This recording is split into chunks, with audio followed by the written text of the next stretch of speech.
তো আমি মধুপুৰ সত্ৰ চাই এতিয়া আমি ৰাজবাৰী চাম তো ৰাজবাৰী চোৱাৰ কাৰণে ইয়াতে আমি টিকেট ল'ব লাগিব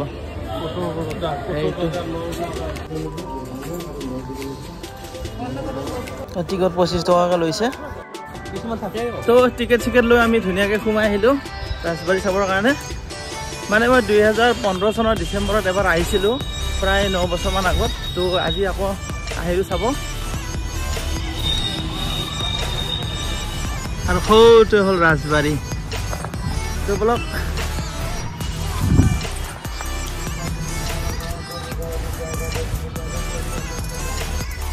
আৰু গেটৰ পৰা সোমাই আহি এনেকুৱা এখন মানে পাৰ্ক আছে ধুনীয়া পাৰ্ক সুন্দৰ লাগিছে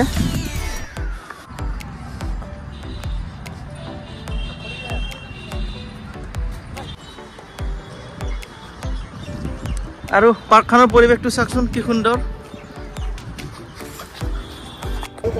আৰু 18শ শতাব্দী চনত কোচ বংশৰ মহাৰজা নৃপেন্দ্ৰ নাৰায়ণৰ ৰাজত্বকালত এইটো নিৰ্মাণ কৰা হৈছিল আৰু বৰ্তমান এইটো পাব্লিকৰ কাৰণে মিউজিয়াম হিচাপে ব্যৱহাৰ হৈ আছে আৰু মধুপুৰ সত্ৰৰ পৰা 7 কিলোমিটাৰমান নিলগত এইটো অৱস্থিত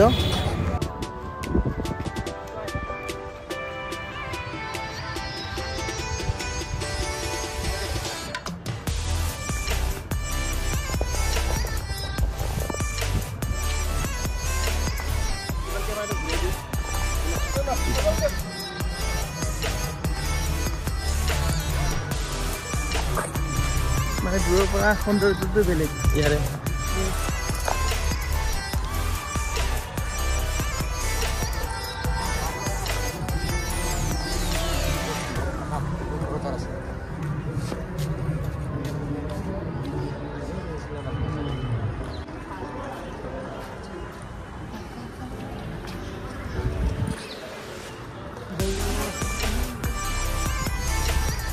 আৰু এইখিনি চাওকচোন এইখিনি ইমান সুন্দৰকৈ কাটিছে মানে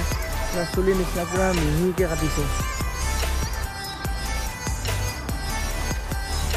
আৰু এইফালে 2 ঘণ্টাৰবোৰ পুৰা ফটো লোৱাত ব্যস্ত বনাব কেনে লাগছে চাই বহুত বেছি ধুনীয়া বহুত বেছি ভাল লাগিল আহি মানে কি কম বহুত বেছি ধুনীয়া বঢ়িয়া এনজয় তো ভিতৰৰ পৰা ওলাই আহিলোঁ মানে ভিতৰত ফটো ভিডিঅ' এইবিলাক এলাও নাই তো চনত কেনেকুৱা লাগিল একদম একদম মানে কি কম আৰু কিতাপতে পাই আছিলোঁ এতিয়া যে আজি নিশ্চয় দেখা পালোঁ আগতে আহিছিলে না এই প্ৰথম আহিলোঁ বঢ়িয়া মই দুবাৰ হ'ল এইবিধি